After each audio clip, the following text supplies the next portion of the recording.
Bonjour, je m'appelle Dalida et je vais vous expliquer comment va se passer votre sortie aujourd'hui. Nous avons environ 25 minutes de navigation pour arriver sur le site de plongée. Pour le matériel, vous avez le scaphandre composé de la bouteille, du détendeur et du gilet. Dans cette bouteille de plongée de 12 litres, vous avez de l'air comprimé à 200 bars de pression, soit 2400 litres d'air détendu.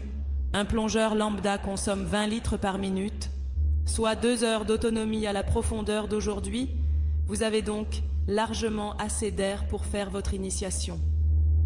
Le détendeur se fixe sur la sortie d'air de la bouteille par son premier étage et on retrouve 2 deuxièmes étages avec leur embout buccal. Pour votre baptême, vous aurez à utiliser le détendeur principal, noir, uniquement. Ce détendeur va vous permettre de respirer. Il suffit de le mettre en bouche et de créer une inspiration pour que l'air arrive instantanément. Vous avez ensuite le manomètre qui permet de connaître la pression d'air à l'intérieur de la bouteille et le direct système qui permet d'alimenter le gilet stabilisateur en air comprimé. Vous avez ensuite la combinaison. Pour l'enfiler, veillez à mettre le zip principal au niveau ventral et non dans le dos. Vous avez également un masque, un tuba et des palmes qui vous permettront de faire du snorkeling en attendant de partir en initiation avec votre moniteur. Pendant votre initiation avec votre moniteur, vous pourrez palmer, petit battement de pied de type crawl avec vos palmes, mais ce palmage doit être lent pour apprécier au mieux votre plongée et ne pas effrayer les poissons. En plongée, il est important de ne pas nager avec les bras. Comment cela va-t-il se passer ? Une fois arrivés sur site, les moniteurs partiront avec les plongeurs certifiés pour faire les plongées profondes ou de formation. À leur retour, vous partirez chacun avec un moniteur. Durant votre baptême, il sera toujours à côté de vous et maintiendra d'une main à votre bouteille et de l'autre votre bras. Vous ne serez jamais seul, il sera toujours avec vous. Vos scaphandres seront déjà positionnés à l'arrière du bateau. Il vous suffira donc de vous déplacer jusqu'à la plateforme arrière, de vous asseoir sur celle-ci pour mettre vos palmes et votre masque avant de vous laisser glisser dans l'eau pour rejoindre votre moniteur. Le moniteur va vous aider à enfiler votre scaphandre. Puis vous fera respirer en surface pour vous apprendre la respiration. Pour cela, il est important de bien expirer l'air de vos poumons pour reprendre de l'air propre à l'inspiration suivante. Une fois sous l'eau, nous ne pourrons plus parler, il faudra donc communiquer par signes. Vous avez plusieurs signes à connaître. Le premier, signe « OK ». C'est une question lorsque le moniteur fait ce signe. Il veut savoir si tout va bien pour vous, si effectivement tout va bien. Faites le même signe à votre moniteur.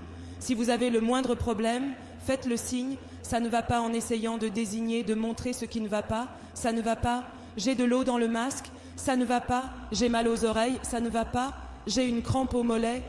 Ensuite, vous avez le signe, je veux monter, puis je veux descendre, puis j'ai froid. Quand vous serez sous l'eau avec votre moniteur, il est possible que de l'eau rentre dans votre masque. Vous pouvez vider l'eau de votre masque en soufflant par le nez et en inclinant légèrement la tête vers le haut en même temps.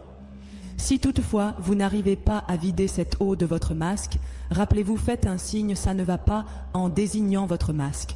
Votre moniteur, à un moment là, vous aidera à vider votre masque efficacement. Pendant votre promenade sous-marine, il est important de respirer normalement, c'est-à-dire inspirer, expirer régulièrement et de ne pas bloquer votre respiration.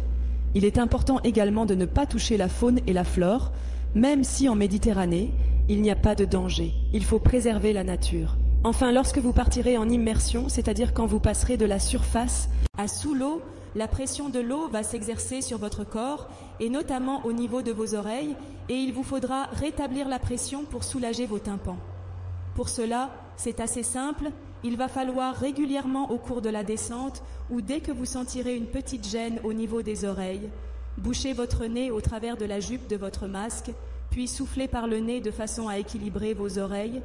Vous avez certainement dû faire cette manœuvre quand vous êtes monté en altitude à la montagne ou quand vous avez pris l'avion. Vous pouvez dès à présent vérifier si cela fonctionne. Bouchez-vous le nez, soufflez par le nez, sans forcer. Vous devriez sentir un léger pop au niveau de vos oreilles. Si toutefois, évidemment, vos oreilles vous font mal, rappelez-vous. Faites le signe, ça ne va pas en désignant votre oreille à votre moniteur. À ce moment-là, votre moniteur va vous faire remonter tout doucement, ce qui va faire diminuer la pression sur votre oreille. Dès que vous sentirez que tout va bien, n'oubliez pas de lui faire un signe « OK », de façon à ce qu'il stabilise à cette profondeur. Voilà, c'est terminé pour ce briefing, pour votre baptême. Évidemment, si vous avez la moindre question, nous sommes là pour y répondre. Profitez bien de votre plongée.